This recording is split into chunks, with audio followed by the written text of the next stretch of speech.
నమస్కారం ఫ్రెండ్స్. నా యూట్యూబ్ ఛానల్‌కు మరియు ఇన్‌స్టాగ్రామ్ పేజ్‌కు సుస్వాగతం. ఈరోజు నేను చెప్పబోయేది ఏంటంటే 'టైగర్ నాగేశ్వరరావు' సినిమా గురించి. సో, ఈ సినిమా ఏమంటే మొత్తం దొంగతనం పైన బేస్ అయింది. బట్ అయితే అది కాదు. రియాలిటీ ఏమంటే ఇక్కడ దొంగతనం ఎందుకు చేయాల్సి వస్తుంది అనే దాని గురించి చూపించినారనమాట. ఇప్పుడు దొంగతనం ఎలాగైందంటే మొత్తం సొసైటీ అంతా కొంతమంది జనాల్ని వాళ్ళు దొంగలుగా మారుస్తున్నారు. ఎందుకంటే వాళ్ళ లాభాని కోసం. పొలిటీషియన్స్ కావచ్చు, లేదా పెద్ద పెద్ద బిజినెస్ పర్సన్స్ కావచ్చు. అలాంటి దీంట్లో ఇక్కడ స్టోర్‌పురం అనే ఒక ఊరిని ఉండే జనాల్ని వాళ్ళు మొత్తంగా దొంగలుగా చేయాలని వాళ్ళ ఉద్దేశ్యం అయిపోయి ఉంటుంది. అప్పుడు ఏమైంటుంది ఆ టైంలో వీళ్ళు తన బ్రతుకు తెరువు కోసం ఈ దొంగతనం అనేది స్టార్ట్ చేసుంటారు. బట్ ఇక్కడ ఎక్కడ టర్నింగ్ అనేది వస్తుందంటే, ఇక్కడ 'టైగర్ నాగేశ్వరరావు' అని రవితేజ గారు బాగా యాక్ట్ చేశారు. ఆయనకు 100% డెడికేషన్‌గా బాగా ఈ సినిమాలో బాగా వర్కౌట్ చేసినారు. సో, అది 100కి ఔట్ ఆఫ్ 100 అని ఇవ్వచ్చు. సో, బ్యాక్‌గ్రౌండ్ మ్యూజిక్ కూడా బాగుంది. ఇక్కడ మెయిన్ ఏమైతుందంటే ఒక చిన్న పిల్లాడు జైలుకి వెళ్తుంటాడు.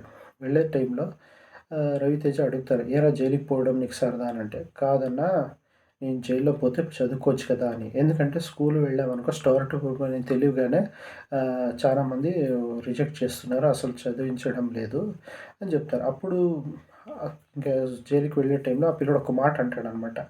అలా అంబేద్కర్ గారు చదివినందుకు ఒక జాతి బాగుపడిందని. అప్పుడు రవితేజ అనుకుంటాడు, ఓహ్! చదువు అనేది చాలా ముఖ్యమని. ఇది ఈ సినిమాలో మెయిన్ కాన్సెప్ట్. ఈ చదువు కోసము 'టైగర్ నాగేశ్వరరావు' గారు చాలా దొంగతనం చేస్తారనమాట. అది రియల్ బయోపిక్. సో, ఇక్కడ మొదలైనప్పుడు అదే పరిస్థితుల్లో ఏమైతుంది, ఒకటి చెన్నైలో గోల్డ్ స్మగ్లింగ్ చేయాలని ఒక స్టేట్ నుంచి ఒక ఆర్డర్ వస్తుందనమాట.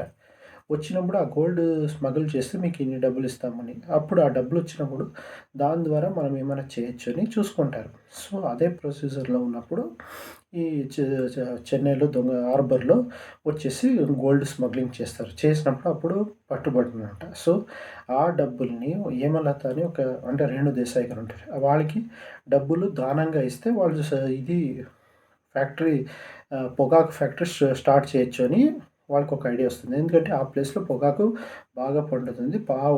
వచ్చే పొగాకు వల్ల ఎన్నో దేశాల్లో మంచిగా చాలామంది ఆకర్షితులవుతారని అనుకుంటారు. సో, దీనివల్ల ఇంకా పొగాకు ఫ్యాక్టరీ చేయాలని. బట్ ఏమంటే స్టోర్టుపురం అనే ఒక విలేజ్‌కి బ్యాడ్ నేమ్ ఉండడం వల్ల వీళ్ళకి ఇక్కడ చదువుకునే కుర్రాళ్ళు గానీ, ఎవరే గానీ బయట వెళ్తే స్టోర్టుపురం అనే అప్లికేషన్‌లో పేరు చూడగానే రిజెక్ట్ చేస్తున్నారు.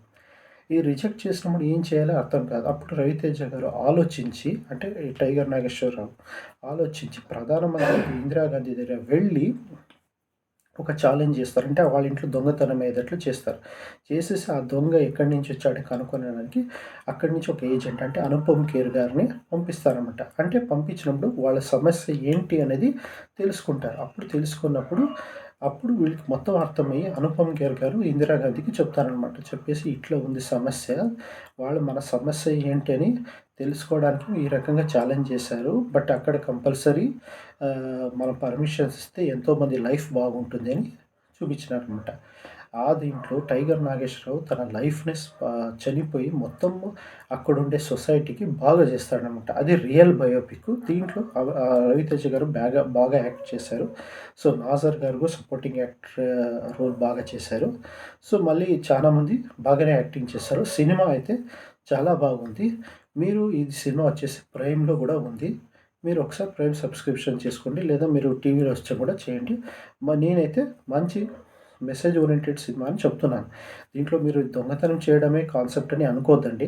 ఇక్కడ వాళ్ళు ఎందుకు దొంగతనం చేస్తున్నారు అని ఆ దొంగతనంని అరికట్టడానికి అంటే దొంగతనం ఇంకా చేయకూడదు అనే దానికి కూడా చదివించాలి అనే దానికోసము 'టైగర్ నాగేశ్వరరావు' ఏ రకంగా కష్టపడ్డాడు అనేదే ఈ సినిమా స్టోరీ. Thank you. ఇలాంటి మరెన్నో వీడియోస్ కావాలనుకున్నదైతే నా యూట్యూబ్ ఛానల్ సబ్స్క్రైబ్ చేసుకోండి.